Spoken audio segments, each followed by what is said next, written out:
Hello दोस्तों, स्वागत है आपका फिर से हिंदी डिक्टेशन के लिए। तो चलिए शुरू करते हैं। स्टार्ट।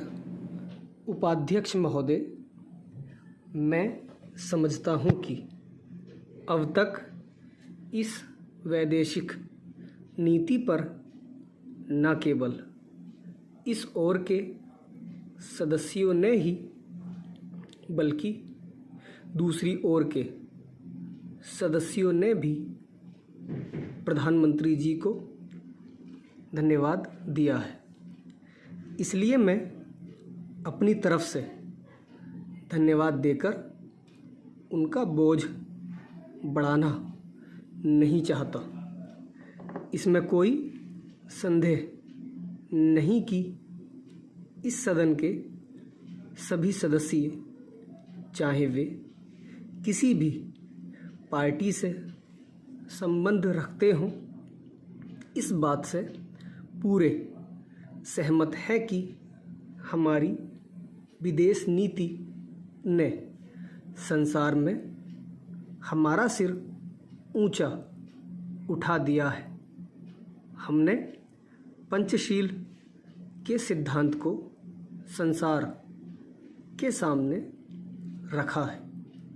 यदि हम उसके आधारभूत सिद्धांत पर दृष्टिपात करें तो हमको पता चलता है कि हमने संसार में एक जो सबसे बड़ा काम किया है वह यह है कि हमने तनाव को कम करने का प्रयत्न किया है। जिस समय हमने नई नई स्वतंत्रता प्राप्त की तो हमारे सामने बहुत से प्रश्न थे।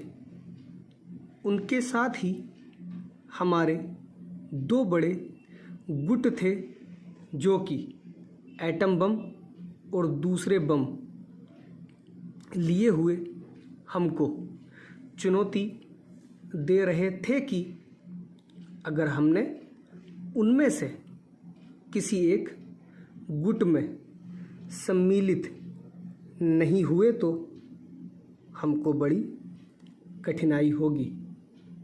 उस समय भी हमारे प्रधानमंत्री ने हमारे देश की विदेशिक नीति को इस स्तर पर रखा जिसके कारण आज हम संसार में अपना सिर ऊंचा उठा सकते हैं।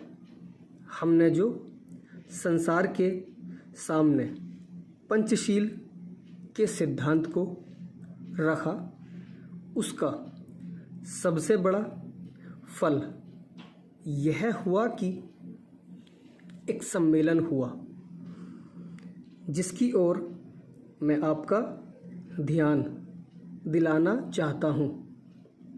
इस सम्मेलन में बड़े उत्साह के साथ संसार के 29 राष्ट्रों ने, जो कि एशिया और अफ्रीका से संबंध रखते थे, यह घोषणा की कि हम संसार में तनाव कम करना चाहते हैं और साथ ही हम यह चाहते हैं कि संसार में जो विभिन्न सामाजिक और आर्थिक नीतियां हैं वे साथ साथ चल सकें।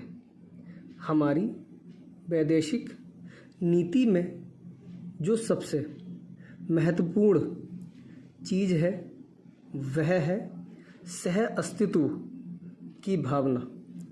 उसी भावना के फलस्वरूप हम देखते हैं कि आज कोरिया का युद्ध नहीं हुआ, जो कि एक तीसरे विश्व युद्ध के रूप में परिवर्तित हो सकता है।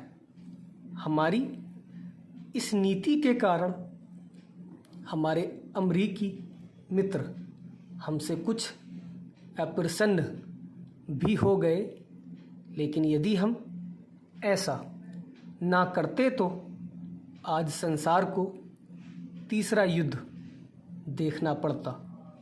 मैं बहुत ज़्यादा समय नहीं लूँगा, थोड़ा ही लूँगा।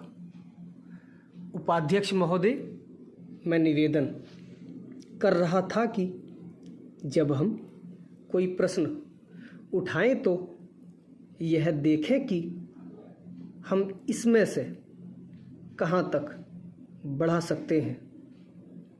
किसी चीज़ का मूल्य क्या है, महंगी पड़े या सस्ती पड़े, इसको हमें विशेष नहीं देखना है। गांधी जी ने कितनी ही बार हम लोगों को यह बात समझाई कि मूल्य किसी चीज़ का रुपए पैसे में क्या है। यह कोई महत्व की बात नहीं है। आप जानते होंगे कि एक वस्तु जो कि हमारे देश में बहुत सस्ती मिलती है, वही वस्तु दूसरे देश में महंगी मिलती है। इतना निवेदन करने के बाद अब मैं श्रम विभाग की जो रिपोर्ट है उसकी एक मद की ओर तुरंत आ जाता हूँ। जैसा कि पहले मैंने कहा, मैं समझता हूँ कि हमारे इस श्रम विभाग का महत्व दिन प्रतिदिन बढ़ेगा। बहुत से प्रश्न हैं जिनकी तरफ आपका ध्यान भी नहीं है। उन प्रश्नों को आपको लेना पड़ेगा। आज आपका श्रम विभाग अधिकतर औद्योगिक श्रमिकों की ओर ध्यान दे रहा है। अभी हमारे माननीय सदस्य ने जो खेतीहर मजदूरों की दशा सुधारने की ओर भी आपका ध्यान दिलाया था और बतलाया था कि आज उनकी कैसी खराब हालत हो रही है। मैं उनसे पूरी तरह सहमत हूँ। हमारी सरकार का ध्यान देहाती श्रमिकों की ओर नहीं गया है। उनकी बड़ी बुरी हालत है। आपने उनकी दशा सुधारने के लिए क्या किया है? मैं पूछना चाहता हूँ कि जो लाखों और करोड़ों आदमी देहातों में बेकार बैठे हुए हैं, उनको मजदूरी और काम दिलाने के लिए आप क्या कर रहे हैं? करीब 7 लाख आदमी नौकरियों के लिए प्रार्थी हैं, जैसा कि रिपोर्ट में लिखा है। इनके अतिरिक्त कितने ही लाखों और करोड़ों आदमी देहातों में बेकार बैठे हुए हैं और कितने ही आधी बेकारी की हालत में है। और श्रम विभाग उन बेकारों और आधी बेकारी वालों की संख्या पता लगाने में असमर्थ है। उनकी संख्या हमको कहीं नहीं मिलती है। मेरा निवेदन यह है कि हमारे देश में बेकारी बहुत अधिक है।